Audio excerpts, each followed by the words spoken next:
Hey everyone, this is Elenbaas from Nightlight Astrology. Merry Christmas, everybody. If you are celebrating today, then I hope you have a very happy holiday. If you're not celebrating today, then I hope you're having a nice start to your week. Today, we're going to be taking a look at Venus's trine to Neptune. Venus in Scorpio is making a trine to Neptune in Pisces on this holiday.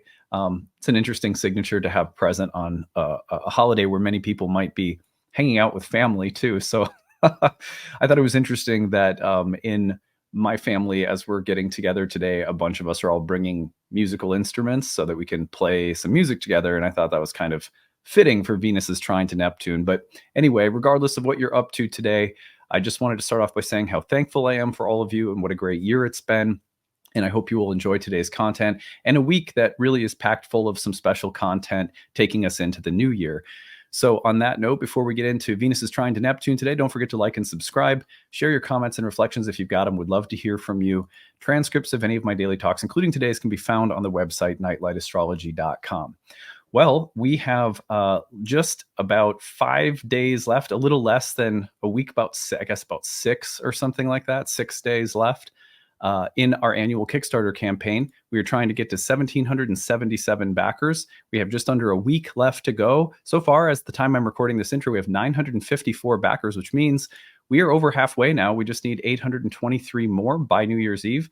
I know that sounds like a lot with a little time left, but I think we can rally and push this across the finish line in our last days here. I really do.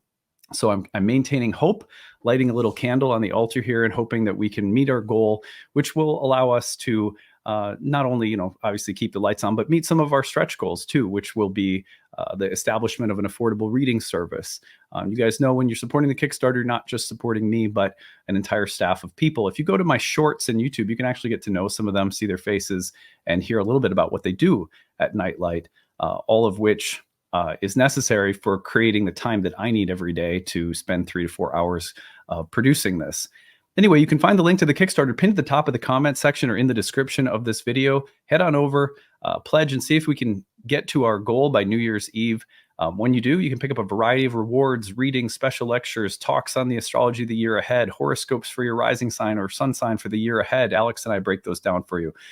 Major discounts on my online training programs. If you want to come and study astrology in 2024 or beyond, pick up a class pass for a huge discount. We only offer these during the Kickstarter, especially our bundles, where you can save a lot more. So today, as I prepped for my Kickstarter intro, where I do a little promotion for my Kickstarters, you guys know I've been telling you a little bit more about myself. And here on Christmas, I thought I would focus on 3 ways that I think we learn as students of astrology, including myself, and we're all perpetual students of astrology. These are 3 things that I think contribute most strongly to the development of our skills, our abilities, our understanding of astrology. And these 3 things I consciously try to put into all of the programming that I do on my channel.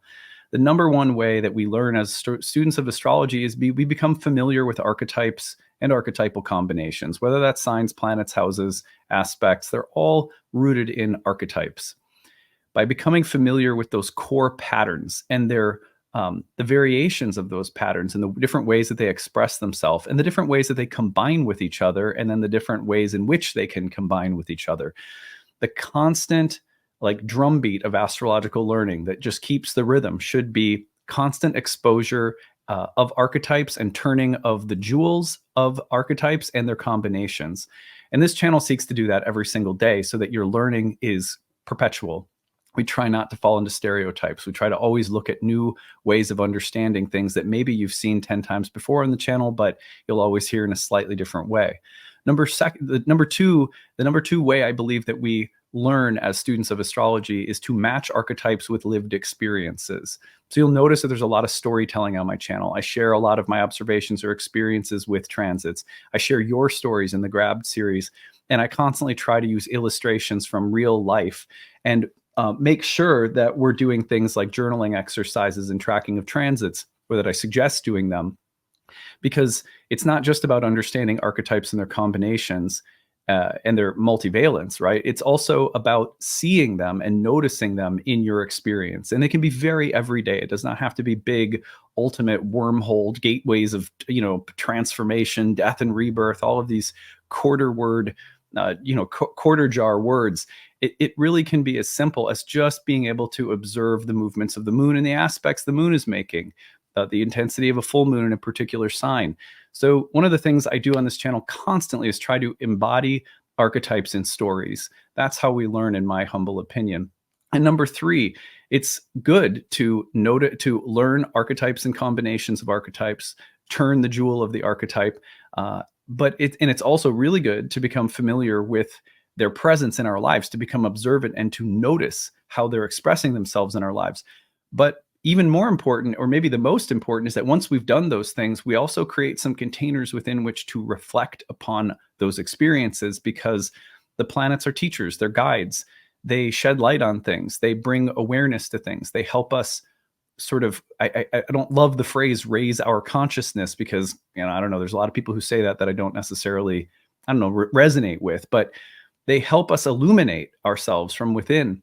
And where there's illumination, there's happiness, there's generosity, there's compassion, there's connection, there's intelligence, there's virtue, there's artfulness, there's harmony with other beings. Because when we're illuminated from within, it's not because we've reached some objective level of spiritual growth. It's that we're in the practice of turning the lights on inside. And we do that not by decoding what's being taught to us in a transit, but by spending time reflecting on the many different teachings and ideas and insights that are available to us through the archetypes that live and express themselves through our experiences.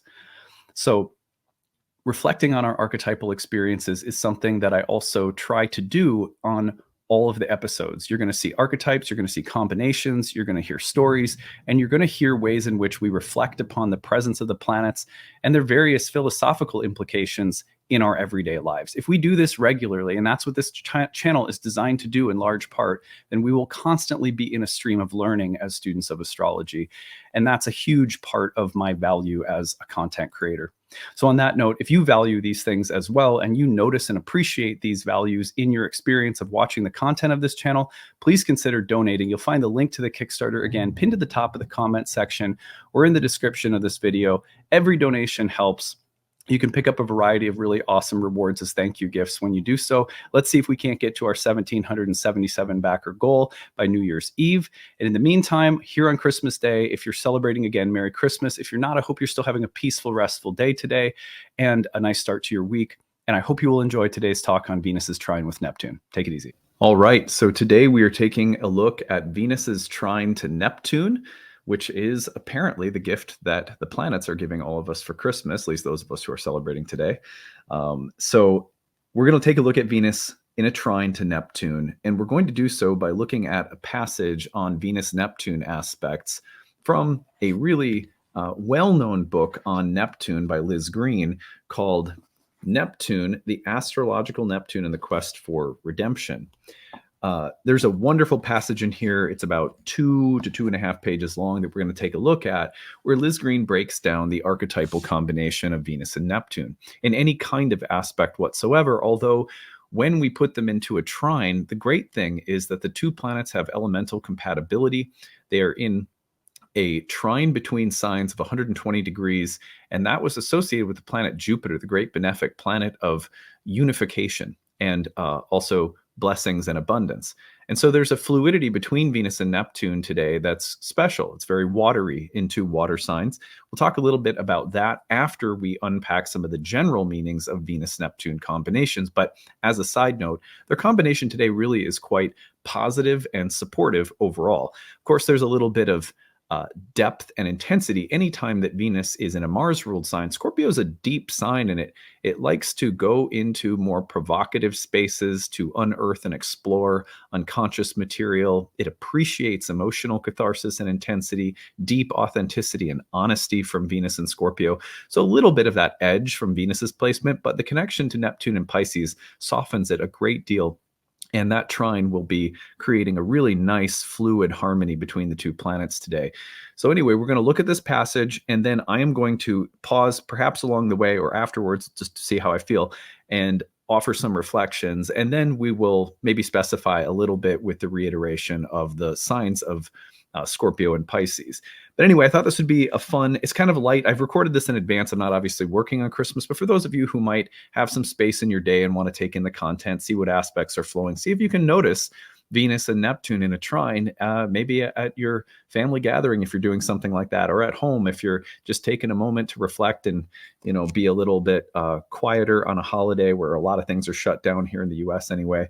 So, and again, just broadly speaking, happy holidays to everyone. We've had the solstice. If you celebrate Hanukkah this month, if you're into the Christmas scene, New Year's is coming up. Just in general, I hope you guys are not having a nice conclusion to 2023. And I hope, as always, that you know that we are here to support you at Nightlight, and giving you this content year round it's a real joy. It is one of the things that I'm most grateful for. So anyway, on that note, let us take a look now at Liz Greene's Neptune-Venus passage. Neptune-Venus aspects. I pursued a maiden and clasped a reed. Gods and men, we are all deluded thus. It breaks in our bosom and then we bleed. The contacts of Neptune and Venus are of the most romantic aspects, in the colloquial as well as the historical sense of the word. Venus does not describe love on the emotional level. Rather, it portrays an ideal of love, which embodies what the individual perceives as beautiful and worthwhile.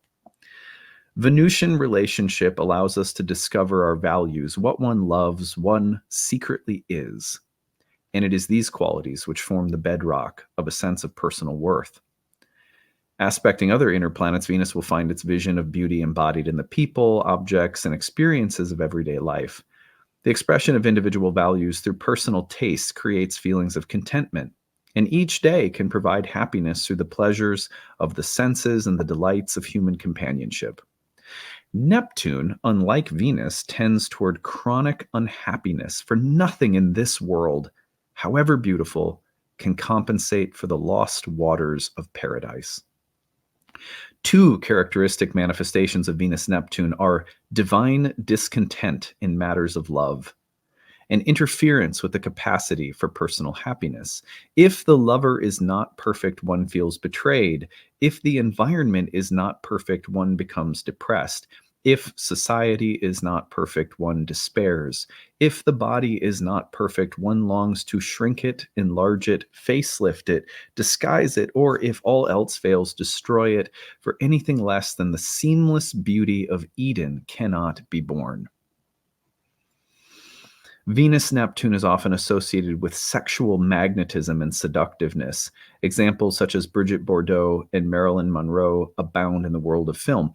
But having the kind of charisma which allows one to be all things to all people may not be a promising augury for future stability and contentment. An individual with Venus-Neptune configurations in their birth chart may unconsciously identify with the victim-redeemer through his or her sexuality, seeking to discover a solid sense of self-worth by offering himself or herself to those who have been wounded by life. Compassion and even pity may be powerful components in what the individual defines as love. Venus-Neptune may also be drawn toward those who seem to offer redemption. It is the aspect par excellence of the pursuit of the unobtainable. Ideals of love may be conjoined with themes of suffering and sacrifice, and only a relationship involving pain and expiation is felt to be authentic. So that's that romantic yearning quality of Venus and Neptune. Now, as she's describing it as something that can create a feeling of discontentment. But I have found in many cases that especially when Venus and Neptune are trine, the ability to long for and reach for with a kind of romantic idealism is there. And sometimes either things are just a little bit more obtainable or the yearning is felt as satisfying, like watching a good romantic film, and the way you leave feeling like that was beautiful, even if it's not a cookie cutter ending that is perfectly happy.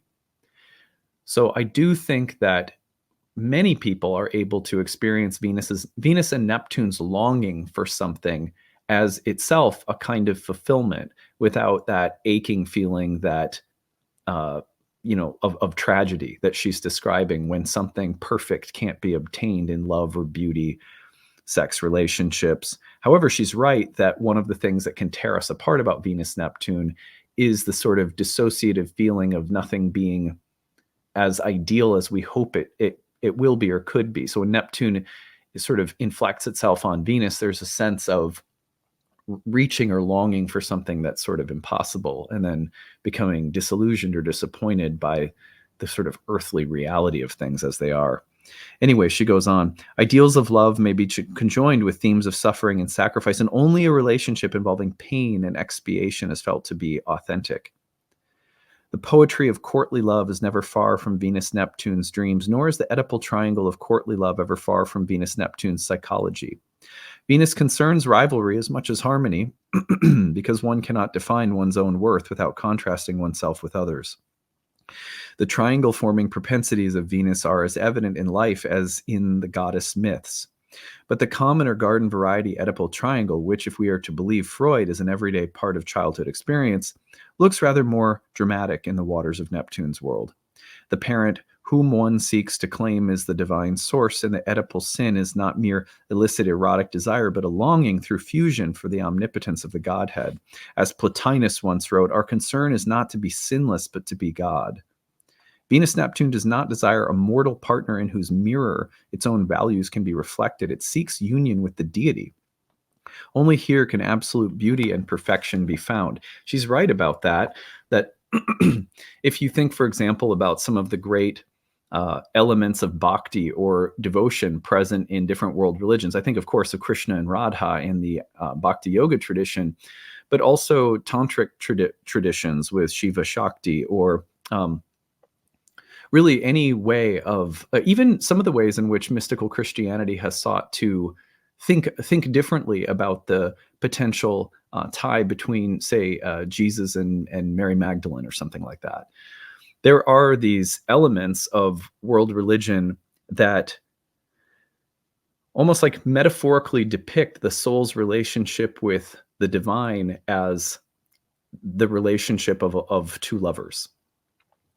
And insofar as we recognize that as an archetypal longing that needs almost like a religious function in our life, we need ecstatic dance. When I was in graduate school, one of the things I did for exercise, like 5 days a week, was I went to this class called the 5 Rhythms. I actually did it with a video in my living room too. Anyway, when I was in graduate school, that's what I did. And it was very Venus-Neptune in the sense that it's dance, very Venusian, but it's a form of dance that is meant to act as a kind of ecstatic spiritual practice. Many of us have within us the need for ecstatic spiritual experience that is embodied and sensual. If we can recognize that impulse as sacred and important and find avenues for its expression, the trine between Venus and Neptune is a great way of finding that. On the other hand, if we don't recognize that impulse as the kind of ecstatic tantric impulse to connect with something divine, and we project it onto human situations, not aware of the archetype, that's when we are demanding that our lovers, our friends, our social situations, art, culture, people be a means of ecstatic communion with the divine. And people consistently fall short of that. Human dynamics consistently fall short of that. I mean, try to have 10 minutes of adult time with my wife once the kids are in bed, and at least for an hour, there are lots of like a la carte items being requested. I need water. I need you to rub my foot. It hurts. Whatever the case might be, right? So the point is that this world is bombarded with interruptions of the kind of fluid, flowing, divine ecstasy that Venus and Neptune longs for. We have to be aware of that. Otherwise, it will constantly show up as this feeling of disappointment, disillusionment. And then we can sometimes unnecessarily embody this quality of complaint and suffering. It's like romanticism. If you've known anyone who's really romantic, but you try to be in a relationship with a romantic who doesn't have some kind of archetypal container and avenues for the expression of the romanticism, you'll know that they'll drive you nuts because they'll create drama and pain and complaints and whining and suffering over and over and over again. In a sense, it's totally normal and expected that people would do that, especially people who have, say, Venus Neptune contacts in their natal chart. But you have to understand that what we really want, and most of us will be attracted to romantics, or we may find those qualities in ourselves at different times in our life. What we really want is someone who can access those qualities, but who has channels for them so that they don't constantly create this kind of intolerance toward the partner or the relationship in a kind of drama cycle, right? And that's what Liz Greene is talking about when she says that Venus Neptune can kind of create these triangles. And part of that is because it's a longing for the divine that is always going to project itself onto worldly things: art, culture, beauty, people, communities, family, lovers. And that's where you have to be careful. I hope that makes sense. Let's go on. Because the perfection of Eden shimmers behind Venus Neptune's aspirations in love, physical perfection or lack thereof may become a major theme in the individual's relationship pattern. Venus Neptune may experience an unwilling but inexorable turnoff as soon as the partner is discovered to be flawed. Sometimes disillusionment can follow only one sexual encounter. Sometimes it develops over time as the partner shows those small but unmistakable signs of aging which challenge the immortality of paradise. The fantasy of perfect sexual union is often so far removed from the mechanics of the physical act that the latter may prove a deep disappointment. Thus, disillusionment is never far away, nor is the hurt and anger of a partner who cannot understand why he or she is being rejected simply because of existing in a physical body. Again, if we don't recognize the archetypal impulse of the kind of romantic, sensual, spiritual impulse of Venus Neptune, and have ways that we can express it and tap into it, and also learn how to turn it off or recognize it as archetypal, then it's going to be projected onto people and show up as intolerance for humanity, intolerance for the embodied dimension of life, which is why it's tricky in general with the outer planets to say that they are inherently better or more spiritual than the traditional planets. So there's oftentimes this way in which we'll split and we'll say the outer planets are transcendental and the traditional planets are like mundane. Not a good split, not a good way of splitting it, generally speaking, because this sort of tends to assume that the outer planets are always better, and often the outer planets are highly dissociative in the way that they show up. They make us crave things that are so far beyond that they're embedded in a kind of they come with a kind of intolerance that can be really problematic. Anyway, more on that a different time. One of the most difficult dimensions of Venus Neptune is not the individual's own proneness to discontent. Such states of melancholy may be viewed as part of the ethos of sacrificial love, but rather the suffering caused to others who may not recognize that the problem does not lie in their own physical or sexual failings. The perfection which Venus Neptune seeks may, however, be glimpsed in art. And it is here that the aspect expresses one of its greatest resources. So this is where she's saying, now, if you find a healthy avenue for its expression. Even if the individual is not musically talented, there's usually a deep feeling for music, which touches one's longing for absolute harmony and fulfills many of Venus Neptune's most insistent yearnings. Poetry, painting, fiction, drama, too, may conjure the lost Eden, which seems to beckon in the beloved's face and then vanishes all too soon. A perusal of the charts of well-known artists reveals an abundance of Venus-Neptune contacts. Although the impetus for creative work cannot be attributed to this combination, if the impetus is not there, Venus-Neptune contacts may reflect the aesthete and lover of art, particularly that romantic art which reflects Neptune's redemptive dreams. As someone born with Venus in a trine to Neptune in my own natal chart, going to art school for me was one of the most important things I did. And not surprisingly, it created a much healthier way of relating to that archetype in my life through a medium and through practices. Not surprisingly, in art school, I found things like the 5 rhythms and yoga and other forms of the embodied Venus Neptune that made me to become aware of the fact that this is an archetype that I love and seek. And once we have that, we can usually find mediums in which it is more appropriate and will not sabotage our lives, our relationship with our own bodies or people or situations with this kind of Venus-Neptune intolerance. Because Venus is traditionally exalted in Neptune's sign, that would be Pisces, and she's, of course, giving Neptune rulership over Pisces, which I don't personally do, but onward. Much has been written about the harmony between the two planets and their connection with universal love. Empathy for humanity, particularly life's victims, and a sense of mystical identity with the whole of nature are often expressed finely and sensitively in Venus-Neptune's interaction with the world. I mean, Venus-Neptune can be like the kid who brings wounded animals home too, you know, that just kind of that almost like a Franciscan love for all creatures, great and small. Equally often, Venus-Neptune reflects a boundless tolerance and compassion for the object of its idealized love, sometimes to the point where the individual is willing to put up with all kinds of hurts and humiliation. So oftentimes I see constantly hard aspects between Venus and Neptune show up in codependent dynamics with people who have, problems with alcohol, for example. That is a classic signature in the charts of people who end up in something like Al-Anon. Neptune's lack of eye softens Venus's inherent vanity and pride, and the individual may be genuinely forgiving and extremely kind.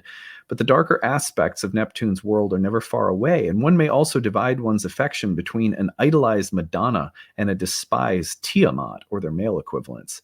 Venus-Neptune may display extreme cruelty and callousness toward those who receive the projection of the primal sea monster, while at the same time expressing extraordinary compassion and unstinting generosity toward those who receive the projection of the victim redeemer. So in other words, it's very easy to also take Venus naturally is involved with what we find beautiful and naturally what we don't like, our likes and dislikes, our values, or our aesthetic. Your aesthetic is as much defined by the things you don't like as it is by those that you do. And so when that Venus-Neptune contact comes in, you can project your likes and dislikes onto things and find them to be like universally or almost like religiously offensive. So Venus-Neptune, when it's cast onto things that you don't like, can make it almost like a cosmic monster. It can distort how monstrous or ugly or offensive you feel that it is, which is why Venus-Neptune people sometimes are too easily offended. But anyway, that's a really subtle point that she's making that's really important, and it does show up often in Venus-Neptune contacts. Venus-Neptune's universal love may remain like the speed limit on Italian motorways, an ideal toward which one aspires. Men may transfer Neptune onto an idealized mother spouse who's able to claim their devotion and their pity, but not their sexual passion. Such a bond is fraught with feelings of guilt and obligation, compounded by the inclination to pursue Venusian satisfaction in murkier terrain. The propensity for triangles may sometimes be more prosaically Oedipal than the poetically inclined Venus-Neptune individual might wish to recognize. Women may transfer either planet onto a rival or onto a woman who to them represents an ideal of sexual attractiveness or spiritual femininity they feel they lack. Or one may identify with the aspect at the expense of other factors in the chart, thus dooming oneself to be being loved not as a whole woman, but as a mermaid who must retain her magic and mystery or be abandoned by Venus-Neptune lovers who are trapped in the same mythic web. That is true. Venus-Neptune people are often, it's like the people who, if you have hard Venus-Neptune contacts, really any kind of Venus-Neptune contact, beware of idealizing those you are attracted to or of being idealized, and of eventually being like knocked off that pedestal because of the idealization. And that's an unfortunate thing that can happen that, but you also have to be careful not to accept the idealization as nice as it may feel to do so. And be careful of the tendency to idealize because disillusionment often follows a Venus-Neptune. With all these potential pitfalls, Venus-Neptune possesses and can create extraordinary magic. Its delicacy, poetry, and romantic sensibilities generate exalted visions of love and harmony, which may find their way into creative products graced with great beauty. The deep unhappiness which the aspect so often reflects in personal life is not, contrary to Venus-Neptune's own view, a karmic inevitability or the signature of a higher spirituality. More often, it is the product of an Oedipal conflict strongly colored by Neptune's mythic dreams and remains a psychological inevitability only as long as its dynamics are unconscious. I actually disagree with her on that point, but anyway, that would be a lengthy conversation. I don't particularly agree about the Oedipal conflict. She loves, I don't know what it is about Liz Greene and her writings. Probably that she came from like the Jungian tradition, studied at the Jungian Institute in Zurich or wherever that is. And I don't know. I don't think that the Oedipal thing is as strong as she probably thinks it is, because she mentioned she tends to see it everywhere. Okay, anyway, that's a sidetrack. We could debate that another time. Yet, however psychologically sophisticated the individual might be, Venus-Neptune will often avoid any introspection about the nature of its own relationship patterns unless the pain becomes very severe. That is also true. Venus-Neptune people, when they're projecting that love or need for divine communion into relationships, and they're not aware of the fact that they're doing that, will have a really hard time being introspective about their own projective tendencies. And that will often then it will often manifest in people coming in saying, when will my bad luck run out, as opposed to how am I participating in the pattern? That kind of longing, complaining, woe is me thing it can be very Venus Neptune. I find a lot of people are very mature though and understand, like, I'm a romantic, I do this, after a few times on the merry-go-round, we tend to learn. Only then will one consider a perspective other than the romanticized tragedy of courtly love. Exactly. When questions are finally asked, the astrologer needs to be able to offer something other than "it's your karma." Exactly. If the individual can build a sufficient sense of self-worth as an ordinary person and does not demand the impossible, Venus-Neptune can find contentment in occasional glimpses of Eden without requiring it on a daily basis. It's sort of like, I need to be fed Venus-Neptune in my life, in my relationships, semi-regularly, but I also have to be realistic that nothing and no one can stay there all the time. Then one can fully enjoy the gift of infusing ordinary life with exquisite beauty and transforming the everyday interchange between two people into a work of art. So, yeah, some of her psychological paradigm is not entirely my own, especially, like I said, with sort of the Oedipal programming she seems to see everywhere. But I do agree with her in a lot of the points that she makes. And this is really good. It's a really nice passage for us to use as reflection. I can't help but notice that today, I know that what will be, as I'm recording this, of course, this is before Christmas, I'm recording this, but on Christmas Day, which you're listening to today, I happen to know that I'll be going over to family's house where I think 5 or 6 of us in the family are all bringing our guitars to play music together. And I just thought that was fantastic that Venus-Neptune trine will be coming as there is this sort of a celebration of artists in the family who all want to play and make art and music together and connect in that way. Of course, I'm going to be careful of the temptation of wanting it to last too long when my kids start melting down and it's time to go home, or of being too upset if we can't find perfect harmony like the Beach Boys or something. This is an aspect that, as someone who lives with Venus trine Neptune in my chart, I think back to my early 20s and I think of what went wrong in most of my romantic relationships when I was just a young lad. And most of it had to do with a romantic neediness and I was often attracted to and attracted people into my life through the quality of romanticism and sort of in fire signs. I have Venus and Leo and Neptune and Sag. That connection in the trine in my chart, very passionate, very fiery. And that would only last so long.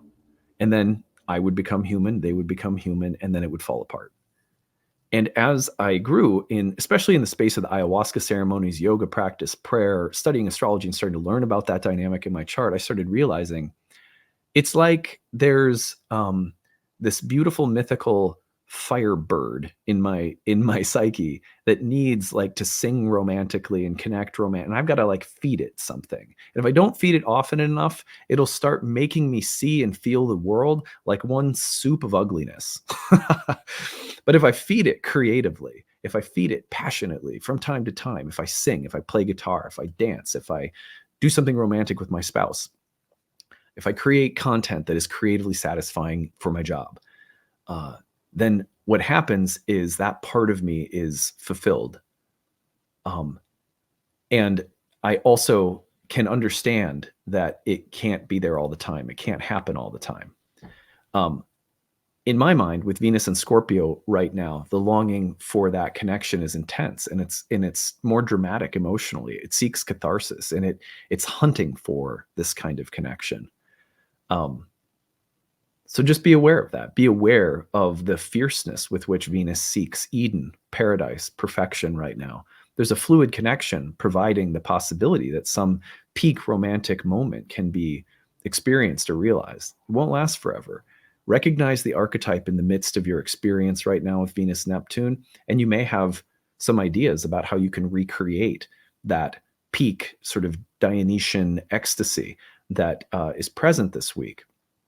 And if you have that with you and you recognize it as an archetype, then we advance in our maturity with Venus Neptune, and we can recreate those experiences without getting carried off by them and then becoming deeply hurt and disappointed and disillusioned and crushed with romantic tragedy all the time. Anyway, I hope that this was useful. Don't forget, guys, we are on our way to the goal by New Year's Eve of 1,777 backers. We still have a ways to go. We need your help. Thank you so much to everyone who's already donated. If you haven't yet, find the link to the Kickstarter pinned to the top of this comment section or in the description of the video.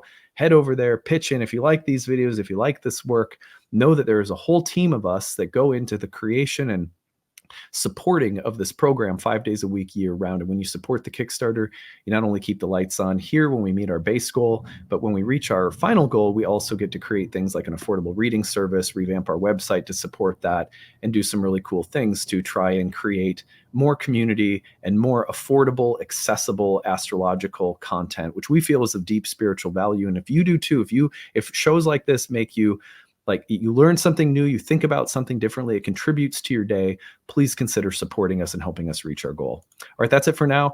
Merry Christmas if you're celebrating. Otherwise, happy holidays in general. We'll see you again tomorrow.